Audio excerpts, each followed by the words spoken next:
introduce a friend, someone that many of you know, but if you don't, you should, Anthony Pompliano.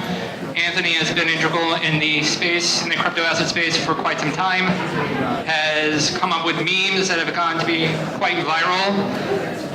One that I particularly like, short the bankers, long Bitcoin, or long Bitcoin, short the bankers. He is a defined investor, someone who has been doing lots of different things for quite some time. Also a friend because I have always thought very highly of Anthony for his service to this country, and I thank him for that always. And so with that, I'm very happy to announce and have Anthony give our keynote speech for FO256. Thank you.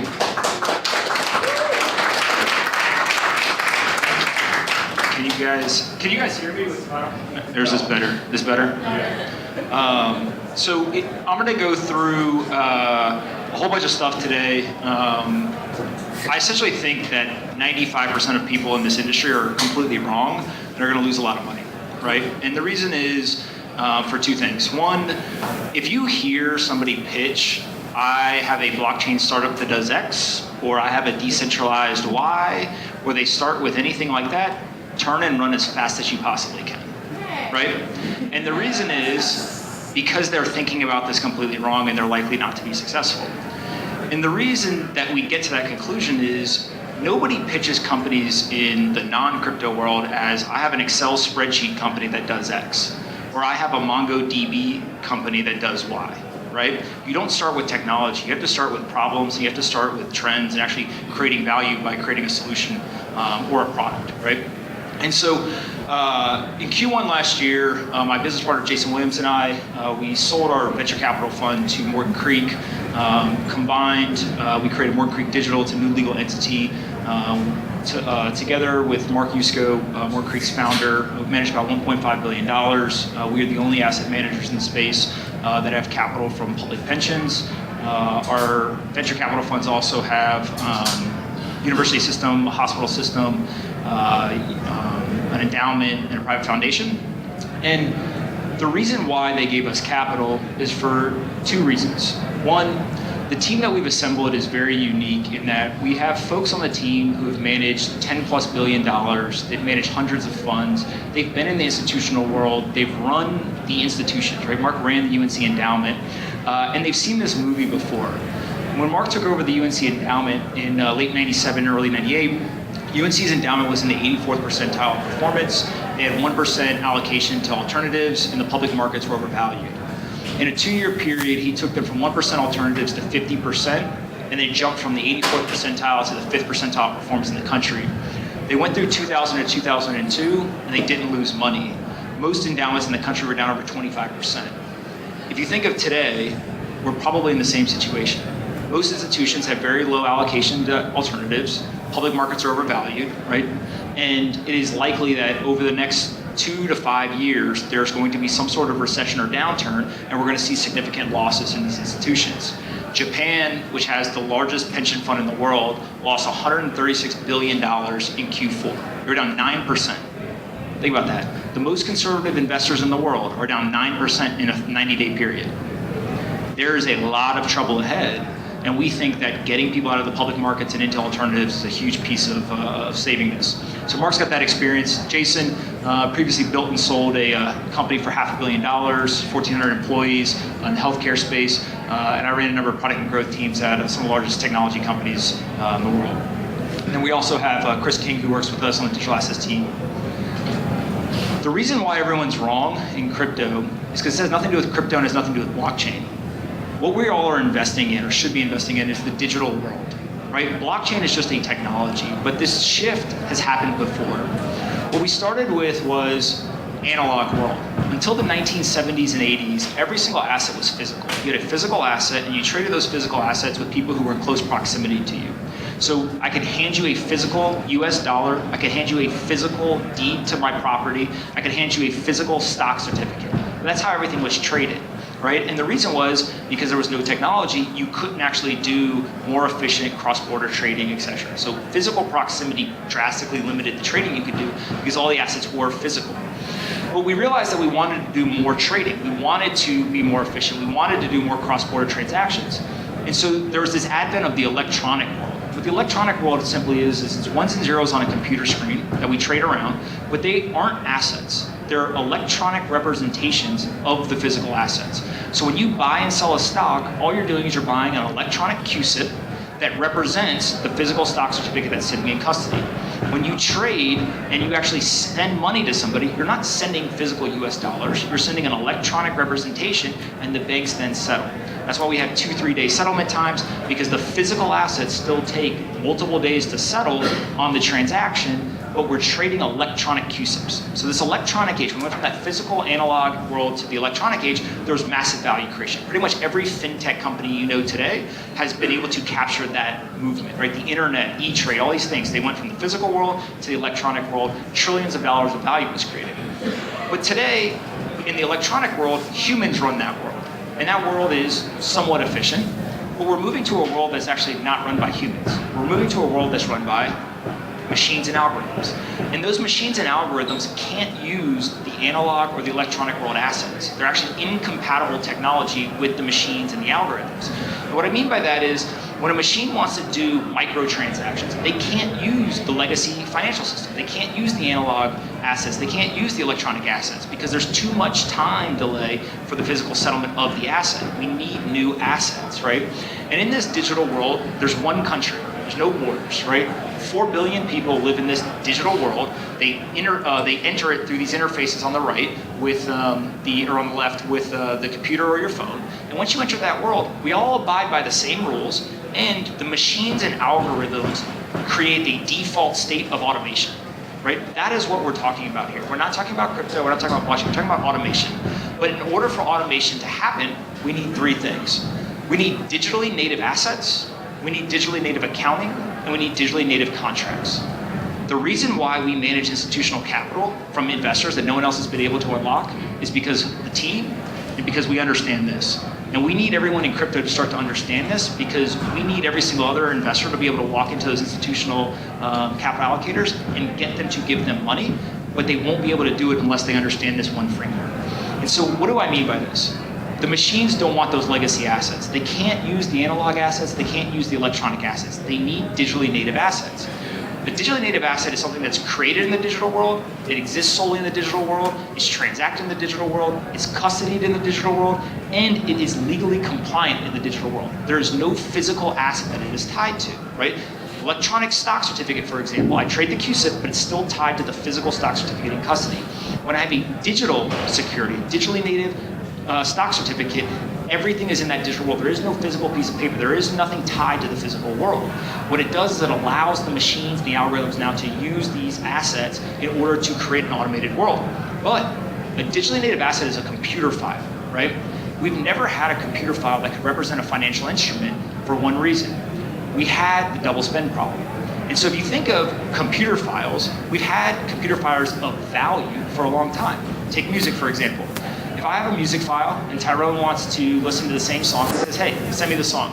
I can duplicate the computer file and I can send him one of the 2 files I now have. When he receives that computer file, he gets to listen to his favorite Lady Gaga song. Right? But he doesn't know, did I send him the original file or did I send him the duplicate? He doesn't care. It doesn't matter. He gets to listen to the song, he still gets the value that he wanted. But if I then say, or Tyrone then says to me, hey, send me $1, and it's in a computer file, and I duplicate it, and I send him one, and I keep one, he doesn't know if he got the original or he got the counterfeit. When it is a financial instrument, the computer file, the original, is actually really important. When it's a non-financial instrument, it doesn't matter, right?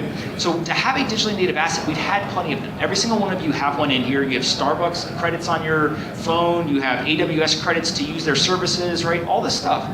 But the second it becomes a true financial instrument, we have to ensure that it's the original. It can't be a counterfeit. And so to make this possible, we now have created digitally native accounting, right? It's simply triple entry accounting. When I go to send that $1 to Tyrone, in a double entry accounting system, there's debits and credits between him and I. but he doesn't know if he got the original or the duplicate. By creating a third ledger that is publicly supported and transparent, every single person in this room knows whether I created a duplicate or not. So this digitally native accounting is the innovation here. It's just an accounting system. It's a database, right? The way I think about it, it's like having an automated Excel file, right? It's a spreadsheet for Excel that's for the automated world. And what it does is it allows me now to go from only using digitally native assets that are non-financial instruments to now having digitally native assets that are financial instruments of value. Because now Tyrone knows when he receives that computer file, it is actually the original, it is not a counterfeit of a stock, a bond, a currency, or a commodity. So once we have the digitally native assets and we have the digitally native accounting, now the machines can get to work, right? But the machines need to get to work, they still can't rely on our legacy contracts either. They need digitally native contracts. It needs to be legally compliant, it needs to be able to be upheld in a court of law, and it needs to be something that Tyrone and I both have confidence in, that when I send him that, it's his, he gets to keep it, and I'm not gonna pull it back. And so that's where we get these digitally native contracts or smart contracts. All we're talking about is the ability to write code that is legally enforceable as a contract versus having a piece of paper. Go back to the automated world. When you have those machines, the machines are not gonna call up the lawyers and say, hey, what does the contract say? Right? The machines cannot interface with the legacy assets or the legacy contracts. They need things written in their language. We've seen this before. The SEC mandated that everyone reports all of their information through XML. Why? So the machines can read the data. If we didn't have XML mandated, the machines actually wouldn't be able to do high frequency trading. They wouldn't be able to read the data. And so what we're seeing is we already see this on Wall Street with the analog and the electronic assets. Now we're going to see this in the legally enforceable contracts for the digital world. And so what this means is digitally native assets, digitally native accounting, and digitally native contracts, this is all we're talking about, right? Blockchains don't matter, crypto doesn't matter, decentralizing the world doesn't matter, this is it, right? And the reason why this is so important is the smartest people in the world are working on this. Every single large corporation is working on this. Whether it's Mark Zuckerberg, whether it's Abigail Johnson at Fidelity, whether it's JP Morgan, every single person is working on this. Why? Because all they're doing is they are upgrading their assets, right? It's just like when you have an old car and you say, this one's probably gonna run out at some point, I need to get a new car. You upgrade your car, they're just upgrading their assets. That's all they're doing. Right? And they're doing it in a unique way. Some of them are sexy, some of them are really boring, but they're upgrading their assets. And so if the smartest people in the world are working on this, right, there's probably something going on, right? But it's not just the smartest people in the world in terms of largest corporations with the most resources. These two charts show the number of financings and the amount of capital being poured into startups in this space. And so what you get is this move from an electronic world to a digital world, where we think there's going to be incredible value creation, just like the previous transition. But at this point, what we're seeing is a two-pronged approach to attack this space. You're seeing top-down from the largest corporations, and you're seeing bottom-up from challengers, right? But how do we raise a $40 million venture fund in the depths of a bear market where most funds can't raise money? Most companies can't raise money. And we walked in and oversubscribed a fund almost 2x. And we did it at the depths of the market from investors that no one thought was possible. Two public pensions, a police retirement fund gave us money. The two pensions are over 50% of the fund. Why did they do that? Because they know we're moving to an automated world. They understand that the automated world is being governed, right, in terms of it can't actually accelerate until we have those digitally native assets, digitally native accounting, and the digitally native contracts. And so for the investors here, what does that mean? We go over a couple of companies that we've invested in. So Coinbase, what is Coinbase? Everyone thinks of it as trading assets, right? It's a trading thing, it's a trading thing. That's because everyone sitting in this room is in New York and thinks of the financial system as a trading, playground. That's not what they're doing. The reason why Coinbase is so valuable is Coinbase is allowing you to take your analog or electronic assets and upgrade them to digital assets. You give them your fiat, unsound money, and they give you back digitally native currency. It's an exchange, but it's not for trading, it's for exchanging those old assets for new assets, the improved assets. It is an improved technology, but it's still stocks, bonds, currencies, and commodities. That's all it is. You're just able to exchange it. The company didn't exist 7 years ago. It did $1 billion in revenue 2 years in a row, right? Some of the smartest investors in the world are investing. This is real. Figure. It's the most underrated company in finance. This company's gonna be worth $50 billion, right? We just invested with Mike Cagney. Mike's the former founder of SoFi, built it in a $4.5 billion company. And when he left, Mike said, I want to build a $100 billion company. And we met with him, and he said, I believe that the entire financial system is missing what's happening. And so Mike is thinking exactly the way that we're thinking. The first product he launched was a home equity product. If you think of a home mortgage, what you do is you basically have a borrower and you have a lender. There's about 5 to 7 different middlemen in that process. There's an underwriter, there's custody, right? There's all this stuff. During that process, there's 7 to 8% fees in that mortgage process, right? Across all those different middlemen.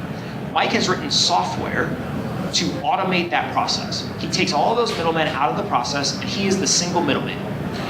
The borrower and the lender now are actually able to conduct the transaction with lower cost in a more efficient manner. But Mike, as one of the middlemen, goes from making 50 to 100 basis points as a middleman to now he pulls the entire stack to himself. He owns the entire middle.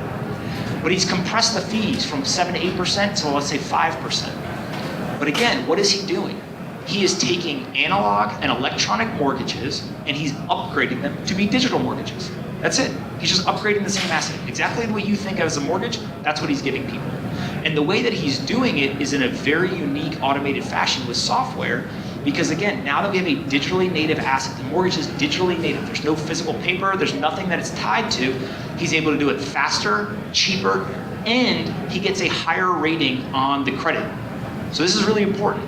Not only is it faster and cheaper, which is probably what you've heard this pitched as, they just published a white paper yesterday with Morningstar. They are going to get higher rated credit ratings. Why? Because it is more secure, it's more compliant, it's more transparent. What happened in the global housing crisis? We didn't know what was in the bonds. They said it's AAA. It wasn't. We didn't know. No one could actually vet it. No one could verify it. No one could audit it, right? With this, you can. And so they'll receive higher ratings. But again, all he's doing is he's just taking a traditional electronic mortgage and he's now upgrading it to a digitally native mortgage. He's not the only one. They announced that Jefferies, right? Franklin Templeton, these are the players that are playing on his blockchain. Why? Because again, they all realize that you have to upgrade your assets. You have to have digitally native assets. They've now moved into wealth management. They're going to move into investment funds. They're going to take every single financial instrument you can think of, and they are going to upgrade those assets, right? What does Mike do? Mike is the toll booth. All he's doing is he's the upgrade machine, right? Just every single asset he puts through his system, and he's just taking pieces, right? He's taking revenue from it. So it's an infrastructure play, but it's all based on the idea of taking the electronic and analog asset and turning it into a digitally native asset. BlockFi. What does a consumer bank do? They want you to give them US dollars. And when you give them US dollars, they do everything from rehypothecation to lending to selling you credit cards, all this stuff around the US dollar deposit. BlockFi simply says, I'm going to build the exact same product, but I'm going to do it for a digitally native currency rather than an electronic or an analog currency. So they started out with a lending product. You give them Bitcoin, they give you a US dollar loan, right? But they accomplished their goal. You gave them Bitcoin. Then they created this interest-bearing account. You give them Bitcoin, they pay you interest on that Bitcoin. It's a consumer bank, right? It's the exact same thing, but it's built for a digitally native world with digitally native accounting using digitally native contracts. And so they are actually going to be able to beat the banks in the future as those banks continue to use outdated, inefficient, and in some cases non-compliant technology because they're simply using better technology, right? Real blocks. I think Perrin's in here somewhere. If you are, Perrin's right there. So Perrin is taking non-traded REITs, analog and electronic non-traded REITs, and he simply said, I'm going to make them digitally native. I'm going to do digital issuance of a non-traded REIT. Colony Capital, many other names you know, are working with him. All they want to do is they want to take their non-traded REIT, and rather than have an electronic or analog version, they want a digital version. Has nothing to do with blockchain, crypto, or any of the other nonsense that you're hearing about. It's just upgrading the asset. The last one I'll go over is digital assets data. In this world, companies don't report data like they normally do. The SEC can't mandate a decentralized network that has no leadership to report any data, but it's all publicly available in a transparent way. So these two founders previously built and sold a $50 million enterprise data company, and they've built a lot of technology along with the guy who built all the portfolio management software at Bridgewater. And what they've been able to do is they go pull the data themselves, they restructure it, they format it, they clean it, and they present it to fund managers. Within 2 weeks, they're running the table, right? They just launched the product 2-3 weeks ago. They're running the table with financial institutions who are stepping in and saying, I know every single asset in the world is going to be digitally native. Every single asset, 100% of your portfolio in this room will be digitally native in the future, right? It's just a matter of time.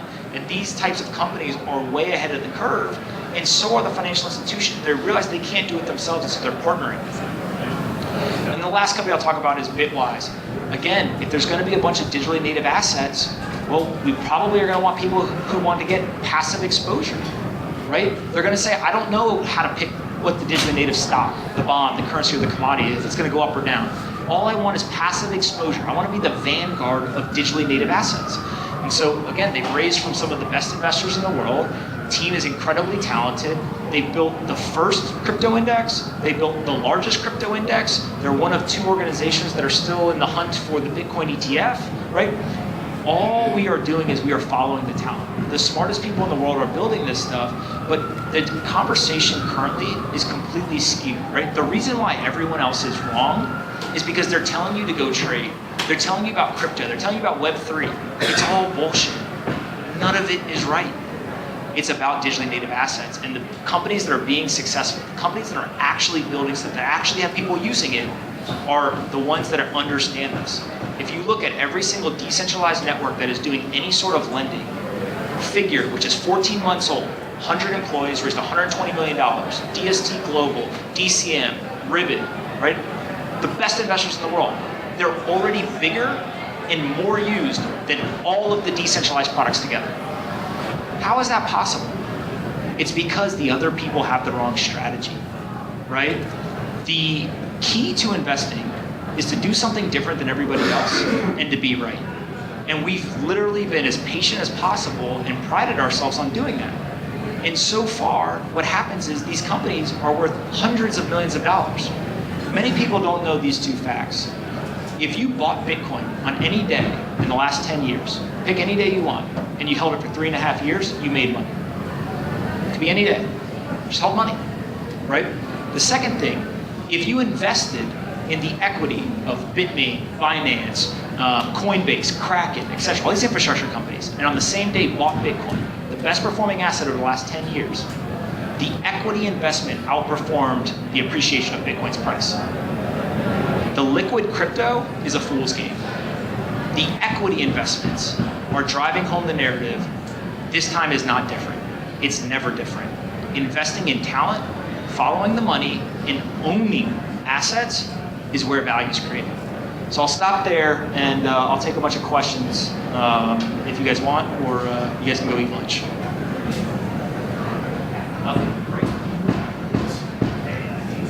Just screen. Sheet Sidhu, Blue Fire Capital. Can you talk about how you developed your direct deal flow, or how you kind of get into deals? So, sure. At Morgan Creek, Jason and I have thought a lot about the asset management business, and I think it's really, really backwards, right? Coming from the technology world, there's a lot of stuff that happens that just don't make sense to me. Everyone's competing on the same thing. So if you're an LP and you walk into a room and you listen to 4 venture investors, what they'll all tell you is, I have the best deal flow, it's proprietary, I have a great network, founders love me, I'm not an asshole, and I'm really smart, I know how to pick companies. And they'll all tell you the same thing. And they'll all explain why they're better than the next guy. When you build technology companies, you don't want to compete. You want to do something different than everybody else. When you do something different, you're the only one who does it. And that means you're immediately the best. And if you're good at what you're doing, you have a significant advantage, right? And so what we've done is, we think that everything I just described is table stakes. You gotta have deal flow. You have to be able to understand how to pick companies. You have to not be an asshole. You have to have a network. You have to be able to give founders advice. They have to like you, all that stuff. But we've built a distribution engine, right? And I think of it as, we're building a media company that monetizes through asset management. And what this distribution engine basically does is, we've got some of the largest Twitter accounts in the industry. We've got the largest podcast in the industry. We've got the largest newsletter in the industry. Every single day, 1 million plus people come to us and consume content.